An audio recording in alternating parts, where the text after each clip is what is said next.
لا الہ الا اللہ ہمیں قرآن کی طرف لے جاتا ہے، محمد الرسول اللہ ہمیں سیرت کی طرف لے جاتا ہے۔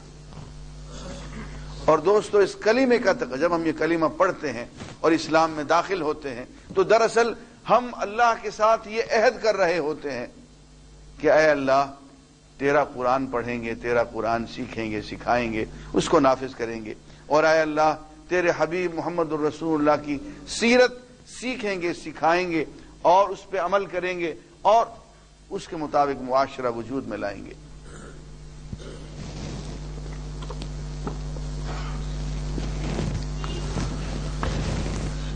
اس وقت اس ملک کا بہت بڑا مسئلہ نظام تعلیم ہے۔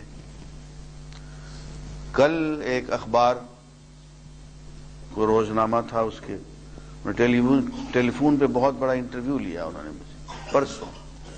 جناب، اس ملک کا سب سے بڑا مسئلہ کون سا ہے؟ میں نے کہا مسئلہ میں بتا دوں تو وہ بات سمجھ میں نہیں آئے گی۔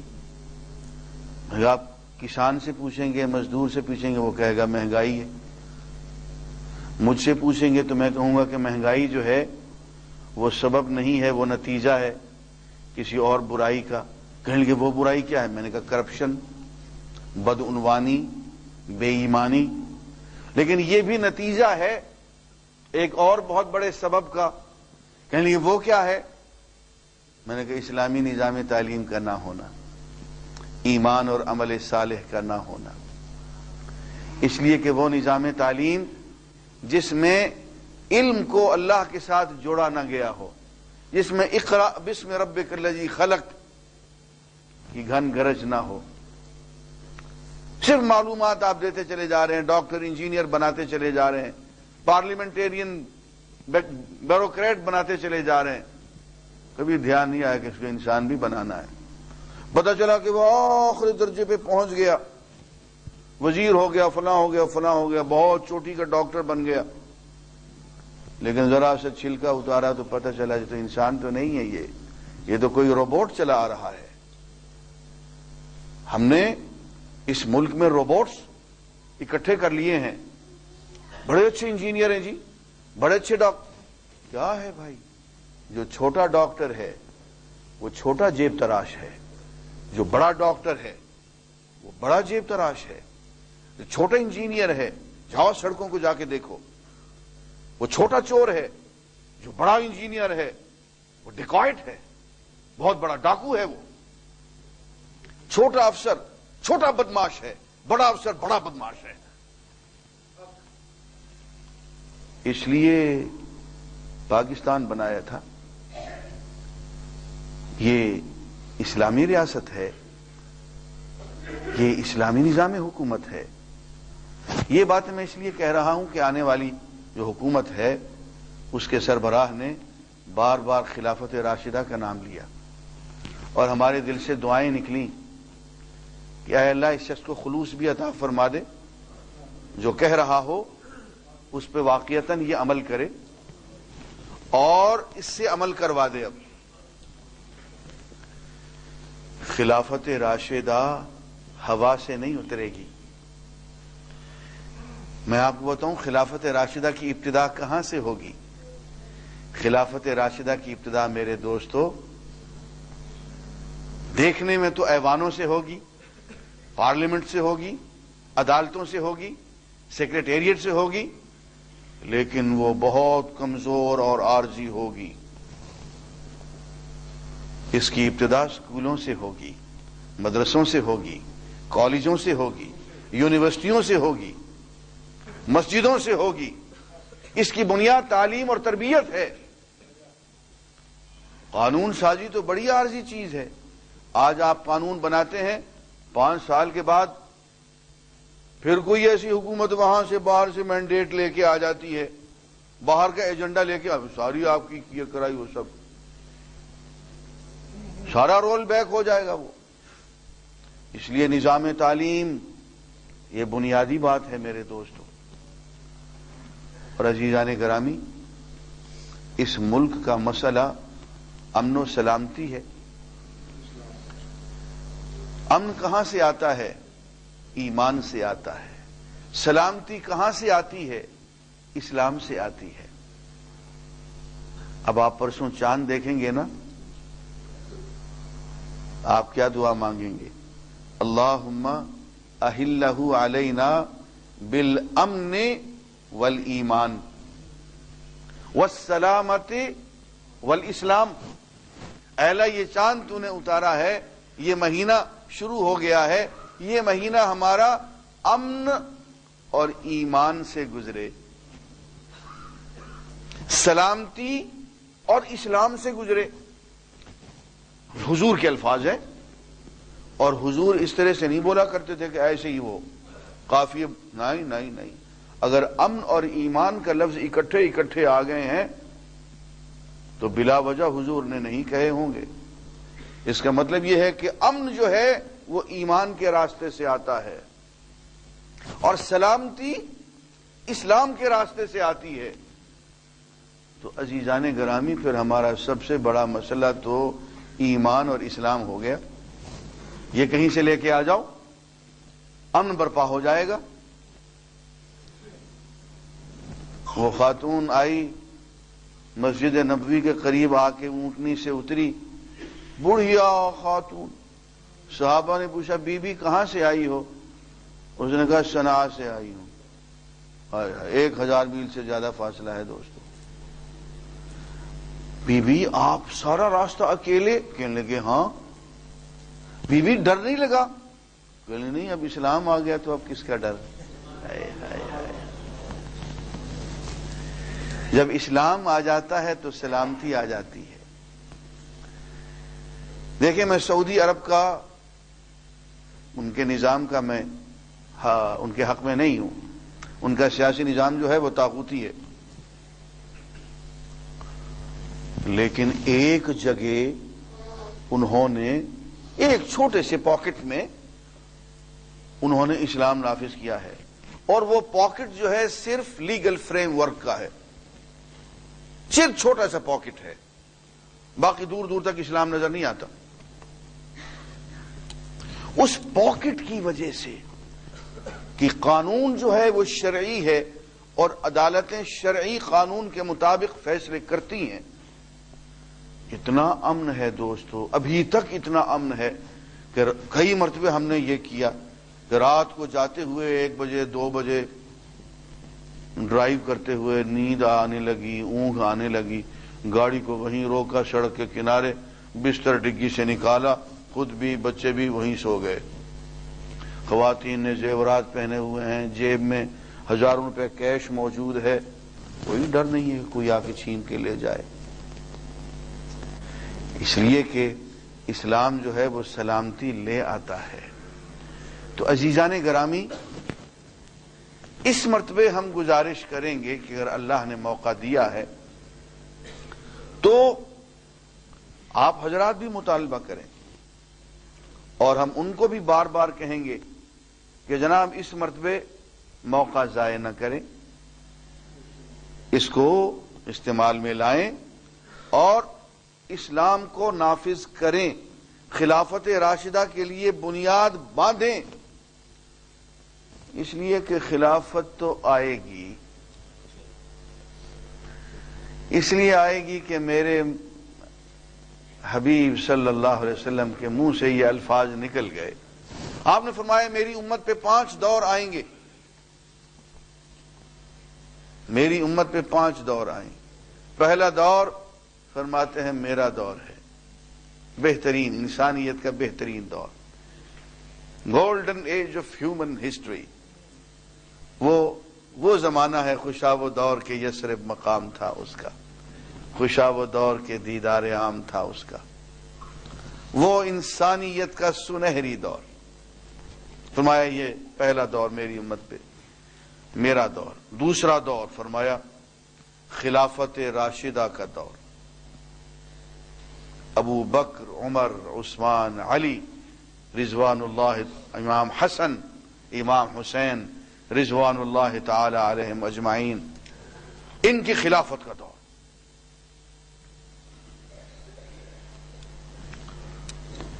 تیسرا دور فرمایا ظالم ملوکیت کا دور، اور چوتھا دور آپ نے فرمایا میری امت پہ آئے گا مظلومیت کا، محکومیت کا دور، غلامی کا دور۔ باہر کے لوگ آ کے ان کو دبوچ لیں گے، غلام بنا لیں گے۔ 4 دور آپ نے فرما دی، اور فرمایا 5واں دور پھر آئے گا، اور 5واں دور پھر سے خلافت کا ہوگا۔ یہ جملے میرے آقا نامدار صلی اللہ علیہ وآلہ وسلم کے منہ سے نکلے ہیں، اس لیے خلافت کو روک تو کوئی نہیں سکتا، لیکن پتہ نہیں وہ کون خوش نصیب ہوگا جس کے ہاتھوں یہ خلافت آ جائے۔ اس دور میں ان جو صدیاں گزر رہی ہیں، ان 10-12 صدیوں میں اس سے زیادہ خوش نصیب انسان اور کوئی نہیں ہوگا جس کے ہاتھوں خلافت راشدہ پھر سے آ جائے۔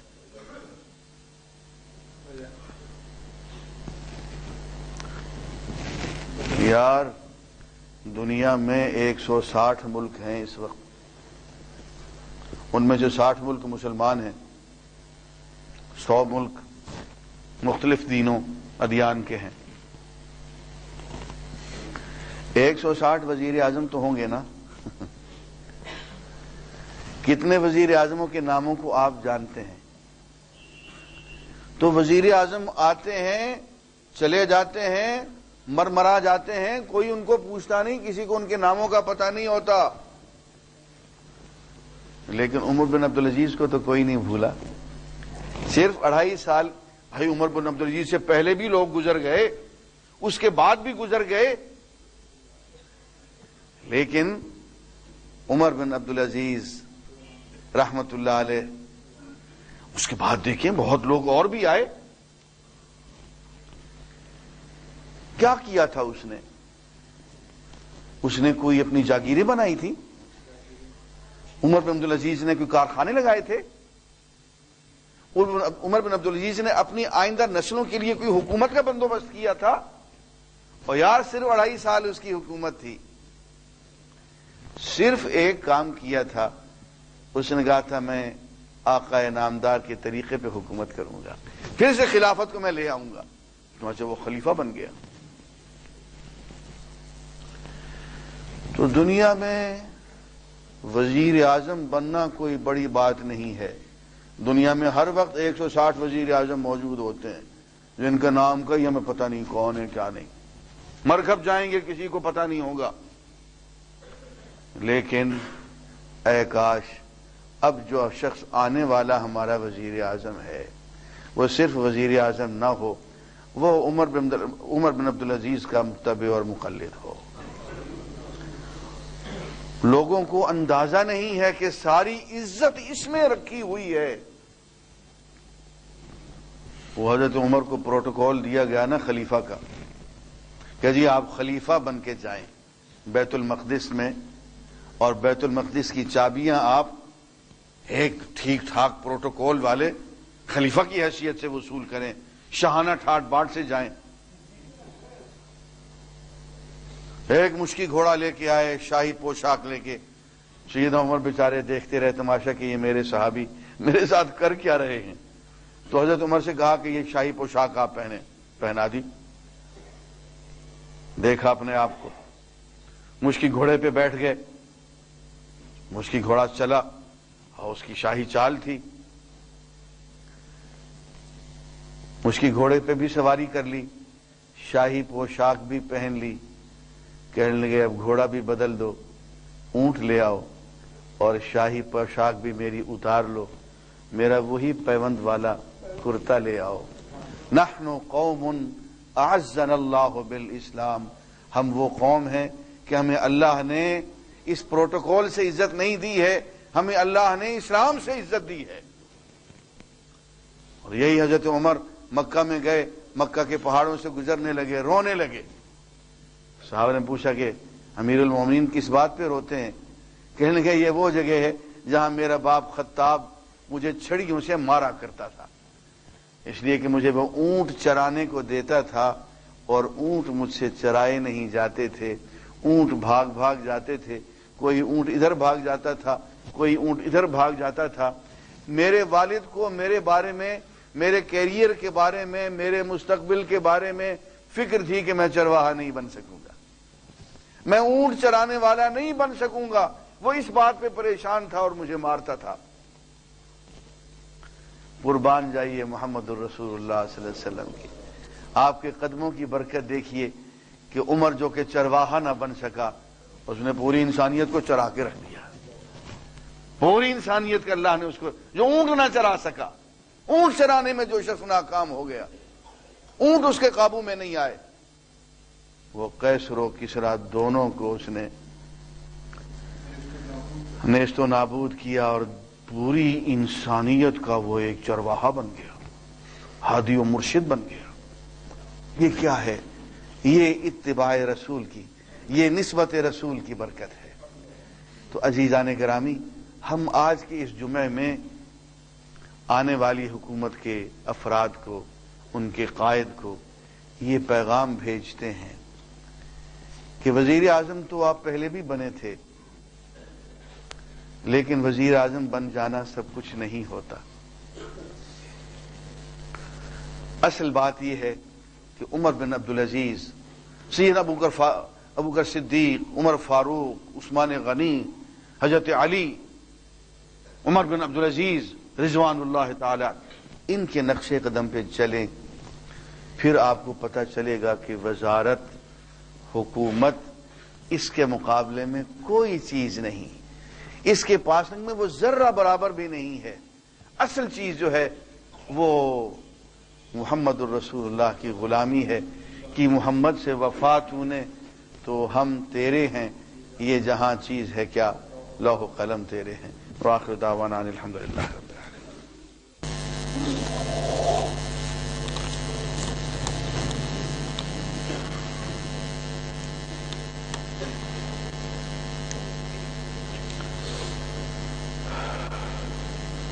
اصل میں جو شخص نبی ہونے کا دعویٰ کرے ہم اس کو کافر کہتے ہیں، جو رسول کے صحابہ صدیق، عمر، عثمان وہ گالیاں دیں ان کو ہم کیا سمجھیں؟ گالیاں دینے والے کو فاسق ہم کہہ سکتے ہیں، اور کیا کہیں گے آپ؟ باجماعت نماز میں صفیں سیدھی کرنے سے کیا مراد ہے؟ نیز صف پر کس طرح کھڑے ہونا چاہیے؟ صفیں سیدھی کرنے سے مراد صفیں سیدھی کرنا ہے، یہ کوئی فارسی کا جملہ نہیں ہے۔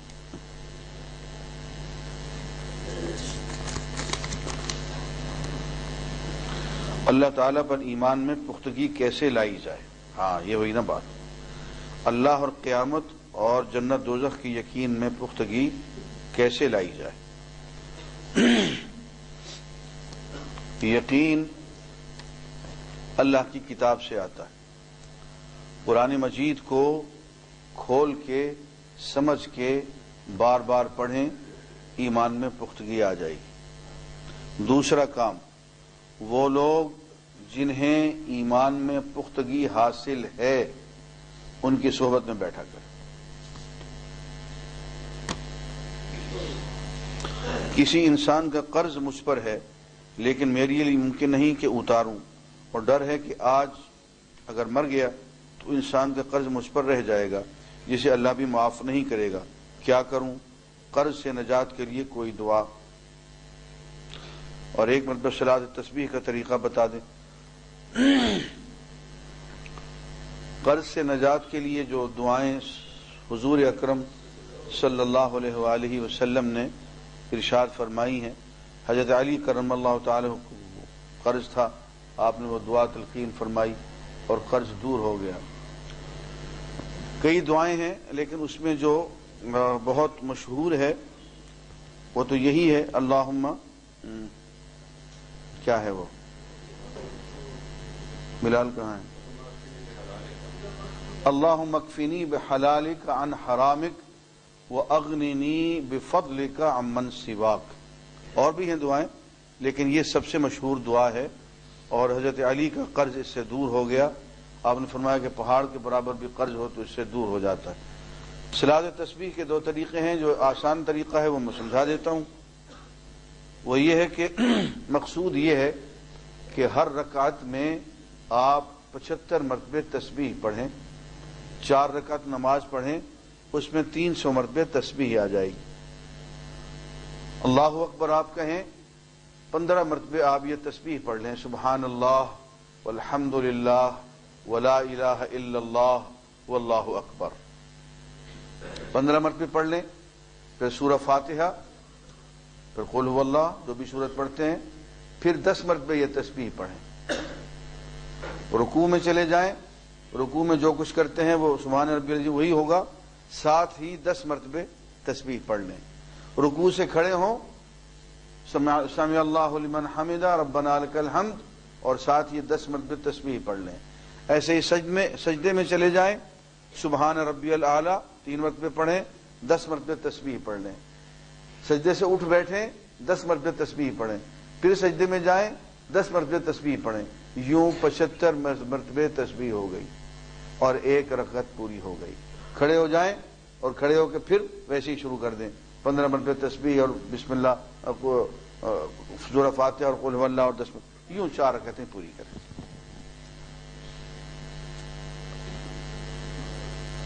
بیمار ہیں ان کے لیے دعا فرما دیں، اللہم اشفہ شفاء کاملہ، اللہ تعالیٰ ہم سب کو شفا نصیب فرما دیں۔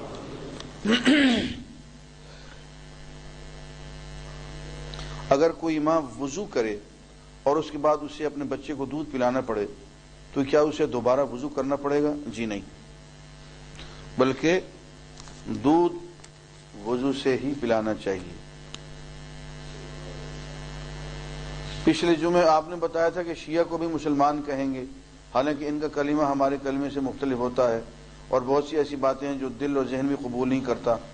آپ نہ کہیں، میں نے آپ سے کہا ہے کہ آپ کہیں۔ میں نے یہ کہا تھا بھائی دیکھیں، کسی فرقے کو